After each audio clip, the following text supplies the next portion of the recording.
നമസ്കാരം, എല്ലാവർക്കും നമ്മുടെ വിയറ്റ്നാം സീരീസിലെ 5ാമത്തെ വീഡിയോയിലേക്ക് സ്വാഗതം. വിയറ്റ്നാമിലെത്തിയിട്ട് ഇത് ഞങ്ങളുടെ 3ാമത്തെ ദിവസമാണ്.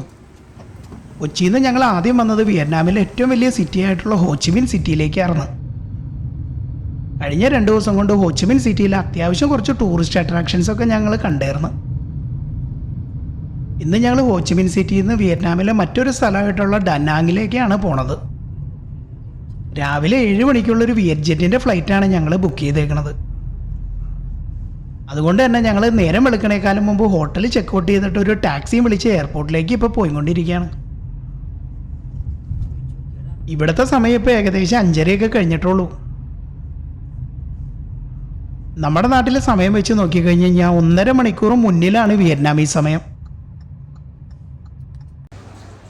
അതിരാവിലെ തന്നെ ട്രാഫിക്കൊന്നും ഇല്ലാത്തതും കൊണ്ട് ഏകദേശം 15-20 മിനിറ്റ് കൊണ്ട് തന്നെ ഞങ്ങൾ എയർപോർട്ടിലേക്ക് എത്തി.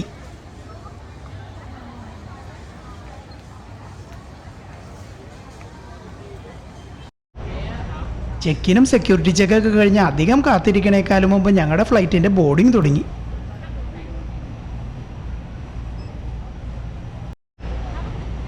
ഏകദേശം 1.5 മണിക്കൂർ താഴെയാണ് ഇവിടുന്ന് ഡനാങ്ങിലേക്കുള്ള ഫ്ലൈയിങ് ടൈം.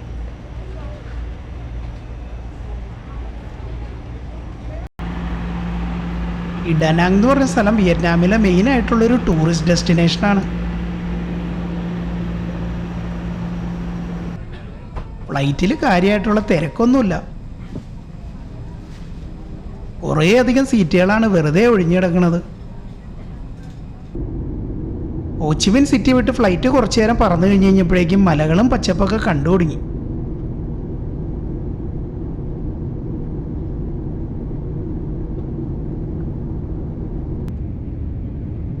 ഈ വിയറ്റ്നാം രാജ്യത്തിൻ്റെ ഏകദേശം മധ്യഭാഗത്തൊക്കെ ആയിട്ടാണ് ഡനാങ് ഉള്ളത്. ഇവിടുന്ന് ഡനാങ്ങിലേക്ക് റോഡ് മാർഗം ഏകദേശം 900 കിലോമീറ്ററിൻ്റെ അടുത്ത് ദൂരമുണ്ട്. ഈ ദൂരം റോഡിലൂടെ സഞ്ചരിക്കാനായിട്ടാണെങ്കിൽ ഏകദേശം 16 മണിക്കൂർ എടുക്കുമെന്നാണ് ഗൂഗിൾ മാപ്സ് പറയണത്. ഹോച്ചിമിൻ സിറ്റീനെയും ഡനാങ്ങിനെയും കണക്ട് ചെയ്ത് കുറേയധികം ഫ്ലൈറ്റുകൾ ഓപ്പറേറ്റ് ചെയ്യുന്നുണ്ട്. ഫ്ലൈറ്റിൽ യാത്ര ചെയ്യണ മിക്കവാറും യാത്രക്കാരെല്ലാവരും ടൂറിസ്റ്റുകൾ തന്നെയാണ് കേട്ടോ.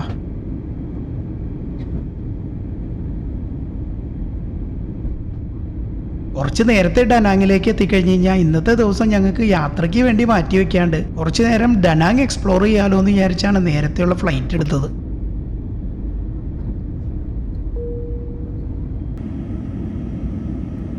ഏകദേശം 1.25 മണിക്കൂർ കഴിഞ്ഞപ്പോഴേക്കും ഞങ്ങൾ ഡനാങ് എയർപോർട്ടിൻ്റെ അടുത്തേക്ക് എത്തി.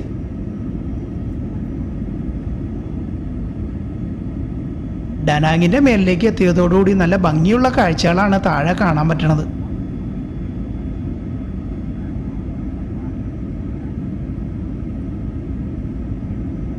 ഈ ഡനാങ്ങിലുള്ള മെയിൻ ആയിട്ടുള്ളൊരു അട്രാക്ഷനാണ് ബാണ ഹിൽസ് എന്ന് പറയുന്ന സ്ഥലം.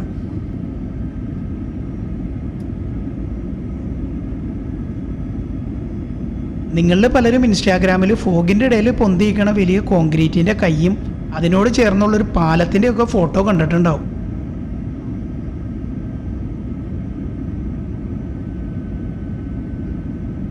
ആ ഒരു അട്രാക്ഷനൊക്കെ ഉള്ളത് ഈ പറഞ്ഞ ബാണ ഹിൽസ് എന്ന് പറഞ്ഞ സ്ഥലത്താണ്.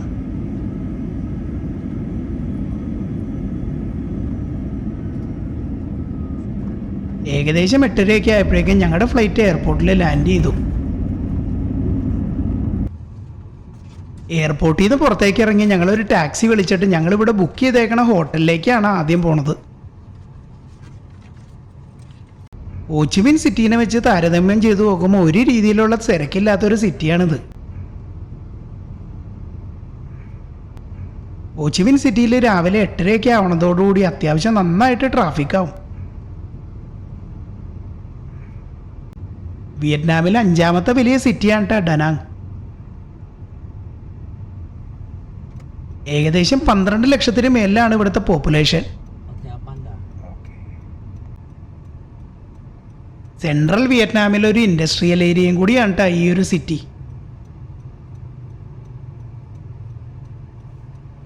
ഏകദേശം 10 മിനിറ്റ് കൊണ്ട് തന്നെ ഞങ്ങൾ ബുക്ക് ചെയ്തേക്കണ ഹോട്ടലിൻ്റെ അടുത്തേക്ക് എത്തി. ഇവിടെ ലഗേജ് വെച്ച് കഴിഞ്ഞിട്ട് ബ്രേക്ക്ഫാസ്റ്റും കഴിച്ചിട്ട് വേണം ഞങ്ങൾക്ക് ഇന്നത്തെ കറക്കം തുടങ്ങാനായിട്ട്. ഞങ്ങൾ എയർപോർട്ടിൽ നിന്ന് വന്ന ടാക്സിയിൽ തന്നെയാണ് ഞങ്ങൾ പുറത്തു പോകാനായിട്ടും പ്ലാൻ ചെയ്തേക്കണത്. ഏകദേശം അരമണിക്കൂറും കൊണ്ട് ലഗേജും വെച്ച് ബ്രേക്ക്ഫാസ്റ്റൊക്കെ കഴിച്ച് ഞങ്ങൾ ഇറങ്ങി.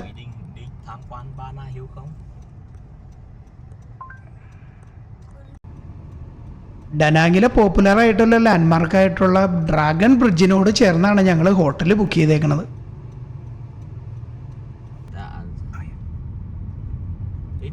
ആ ഒരു ബ്രിഡ്ജാണ് കേട്ടോ നമ്മുടെ ഫ്രണ്ടിൽ ഇപ്പോൾ കാണുന്നത്.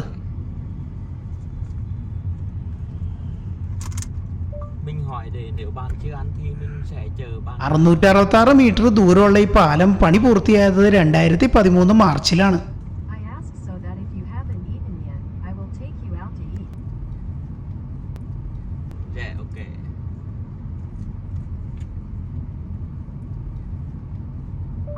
ഈ പാലത്തിന്റെ നടുക്ക് ഡ്രാഗന്റെ ഷേപ്പൊക്കെ ഉണ്ടെന്നുള്ളത് കൂടാതെ വേറൊരു പ്രത്യേകതയും കൂടി ഉണ്ട് ഇതിന്.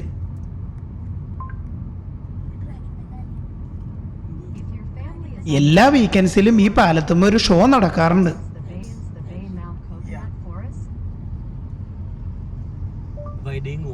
അതായത് 2 സൈഡിൽ നിന്നുള്ള ട്രാഫിക്കൊക്കെ ബ്ലോക്ക് ചെയ്തിട്ട് ഈ ഡ്രാഗൺ തീയും വെള്ളവും തുപ്പും. നാട്ടുകാരും ടൂറിസ്റ്റുകളൊക്കെ ആയിട്ട് കുറേ അധികം ആളുകളാണ് ഇത് കാണാൻ വേണ്ടി വരാറ്.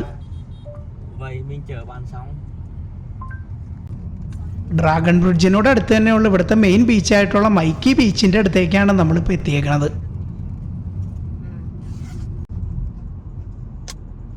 ഡനാങ്ങിലെ ഏറ്റവും ഫേമസ് ആയിട്ടുള്ള ബീച്ച് ഏരിയ ആണ് അത്.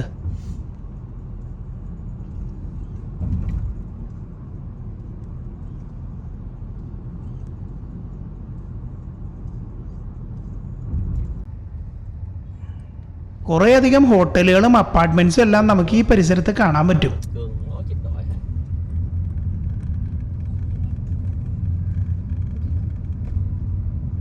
വിദേശികളായിട്ടുള്ള ആളുകൾ മാസങ്ങളോളം ഡനാങ്ങിൽ വന്ന് താമസിക്കുന്ന ഒരു ഏരിയയും കൂടിയാണിത്.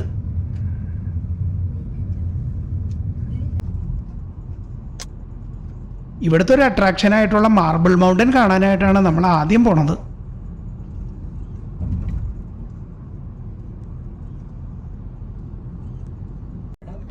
ഇപ്പൊ നമ്മുടെ വലത്തെ സൈഡിൽ കണ്ടു തുടങ്ങിയതാണ് മാർബിൾ മൗണ്ടൻ.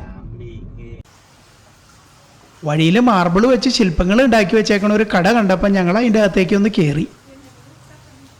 പ്രത്യേകിച്ചൊന്നും വാങ്ങാനായിട്ടൊന്നുമല്ല, പക്ഷേ വലിയ കുറേ ശില്പങ്ങൾ കണ്ടു കഴിഞ്ഞപ്പോൾ ഒരു കൗതുകത്തിന് കയറിയേക്കണതാണ്. ഞങ്ങളുടെ ഫ്രണ്ടിൽ പോണ ഈ സെയിൽസ് ഗേളിനെ കൂട്ടിയാണ് ഈ സാധനങ്ങൾ കാണാനായിട്ട് ഞങ്ങളെ വിട്ടേക്കണത്. നമ്മൾ അതിശയിച്ച് പോണ രൂപത്തിലുള്ള സാധനങ്ങളാണ് കേട്ടോ ഇവർ ഉണ്ടാക്കി വെച്ചേക്കണത് ഇവിടെ.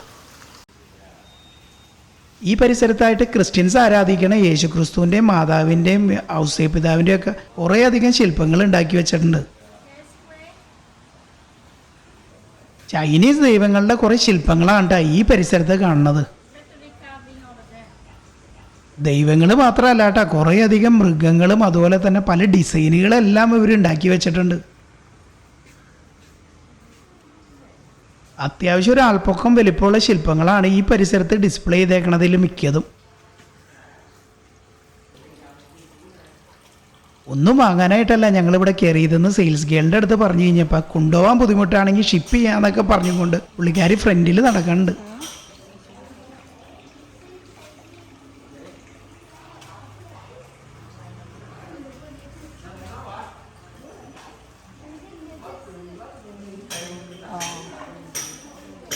ഈ ശില്പങ്ങളെല്ലാം ഉണ്ടാക്കണ സ്ഥലത്തേക്കാണ് ഇപ്പോൾ ഇവർ നമ്മളെ കൂട്ടിയും കൊണ്ട് പോണത്.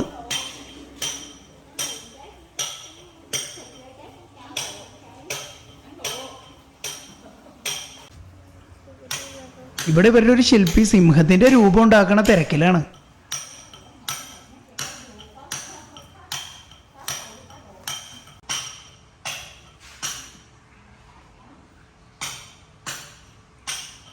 ചിറ്റികയും മുളിയും വെച്ചുകൊണ്ട് അത്യാവശ്യം ഒരു ഷേപ്പ് വരുത്തി കഴിഞ്ഞ് കഴിഞ്ഞിട്ട് പിന്നീട് ഡ്രില്ലും ഗ്രൈൻഡറൊക്കെ വെച്ചാണ് ഇവർ ബാക്കി ഫൈനൽ ഡിസൈൻ ചെയ്യണത്.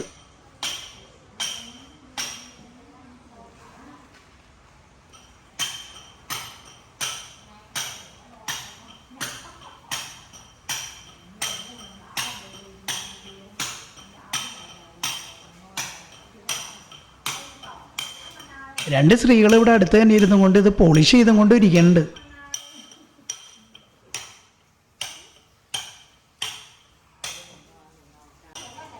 ഒരു വലിയ മാർബിൾ ബോൾ ഈ വെള്ളത്തിൻ്റെ മേലിൽ കിടന്ന് കറങ്ങിയും കൊണ്ടിരിക്കുന്ന ഒരു ഷോ പീസാണിത്. ഇതേ സാധനം പല വലിപ്പത്തിലുള്ളത് ഇവരിവിടെ ഉണ്ടാക്കി വെച്ചിട്ടുണ്ട്. ഇതിൽ നിന്ന് പല ഷോ പീസുകളും ഏകദേശം 3 അടി 4 അടിയൊക്കെ പൊക്കമുള്ളതാണ് കേട്ടോ. ഞങ്ങൾ ഡനാങ്ങിലേക്ക് പോകുന്നതിന് മുന്നേ തന്നെ ഇങ്ങനത്തെ മാർബിൾ കടകൾ കേന്ദ്രീകരിച്ച് ചില സ്കാമുകൾ നടക്കേണ്ടതെന്ന് ഞങ്ങൾ വായിച്ചേർന്ന്. ഇതിൽ പലതും ഓവർ പ്രൈസ്ഡ് ആയിട്ടായിരിക്കും ഇവർ പ്രസൻറ്റ് ചെയ്യണമെന്നാണ് മിക്ക ടൂറിസ്റ്റുകളും പറയണത്.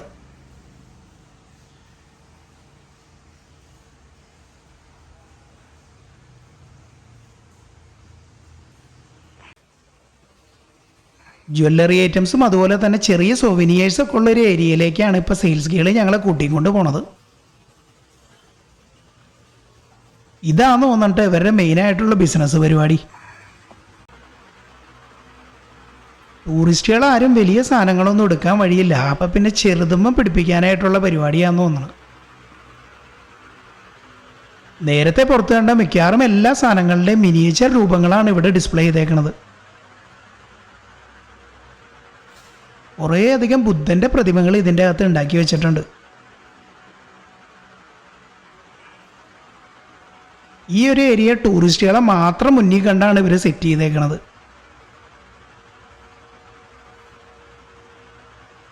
ഞങ്ങളെ സംബന്ധിച്ചിടത്തോളം ഇത് ജസ്റ്റ് കാണണമെന്ന് മാത്രം ഉണ്ടായിരുന്ന കാരണം ഞങ്ങൾ വിലഭാഗത്തിനെ പറ്റി കാര്യമായിട്ട് ചോദിച്ചില്ല.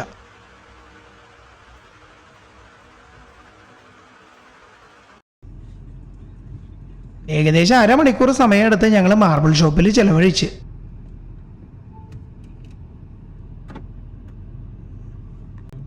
ഇപ്പം ഞങ്ങൾ മാർബിൾ മൗണ്ടൻ്റെ ഫ്രണ്ടിലേക്കാണ് എത്തിയിരിക്കുന്നത്. ഡ്രൈവർ ഇവിടെ വണ്ടി പാർക്ക് ചെയ്തിട്ട് ഞങ്ങളുടെ ഒപ്പം ടിക്കറ്റ് എടുക്കാനായിട്ട് പുള്ളിയും വരാമെന്ന് പറഞ്ഞേക്കാണ്.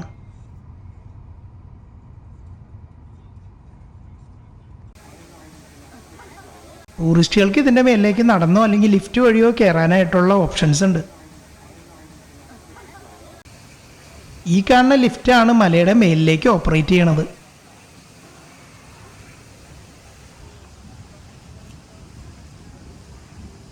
ഞങ്ങളെന്തായാലും ലിഫ്റ്റ് വഴി തന്നെയാണ് മേലിലേക്ക് പോകാനായിട്ട് തീരുമാനിച്ചേക്കുന്നത്.